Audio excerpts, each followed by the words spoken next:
السلام عليكم، يا مساء الورد والفل والياسمين عليكم يا حبايبي.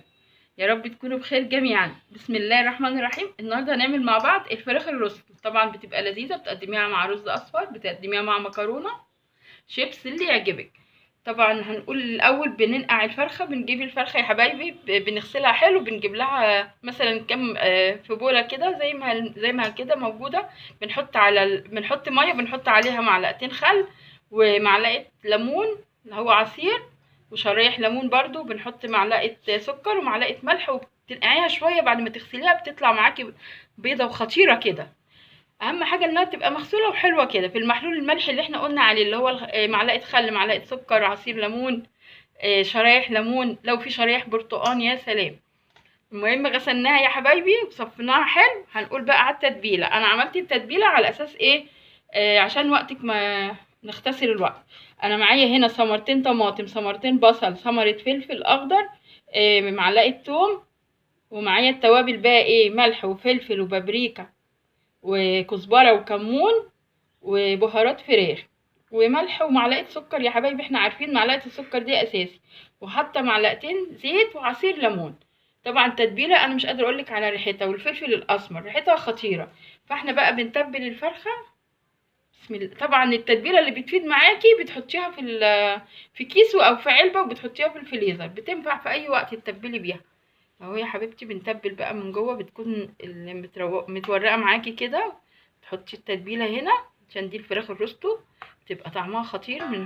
بصي بتحطي لها التتبيله كده في كل حته اهو.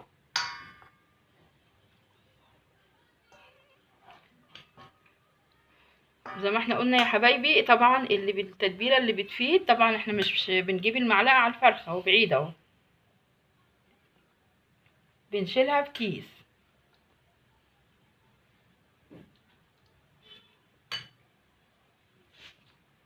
اهو يا حبايبي. طبعا تبلناها حلوه قوي، ومش قادره اقولك على التتبيله رهيبه. طبعا معايا هنا ايه؟ معايا الصينيه اهو والفرن. طبعا بنجيب الصينيه وانا مقطعه شرايح ليمون، شرايح فلفل، شرايح بصل، شرايح ثمره، بس ثمره واحده، بطاطس. طبعا الحاجات دي بتتاكل مغسوله، بتديكي نكهه حلوه مع ايه؟ ما احنا بنسوي الدجاجه. شرايح ليمون، ورق لوري، فلفل، معايا بصله. الحاجات دي طبعا يا حبايبي مغسوله كويس. وبعد كده ايه؟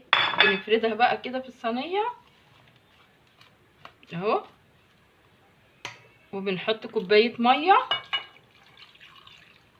وبنحط الايه، بنجيب الدجاجه اهي وبنحطها هنا، وبنحط يا حبايبي شويه ايه من التتبيله دي على الخضار. الخضار ياخد معانا التتبيله، نفس التتبيله بتاعت ايه؟ الفرخه. طبعا هتعملي واحده اتنين تلاته اللي يعجبك، بس التتبيله اللي انا قلتلك عليها دي رهيبه يا حبايبي. طبعا احنا حاطين زيت بيطري معانا الفرخه اهو. طبعا الفرن والع، هدخلها ولما تخلص هنقدمها مع بعض. وخلصت معايا يا حبايبي الفرخه الروست اللي عملناها مع بعض. طبعا مش قادره اقولك ريحتها رهيبه، وتتبيله هتعجبك جدا. والخضار اللي حطيناه طالع خطير زي السوتيه كده.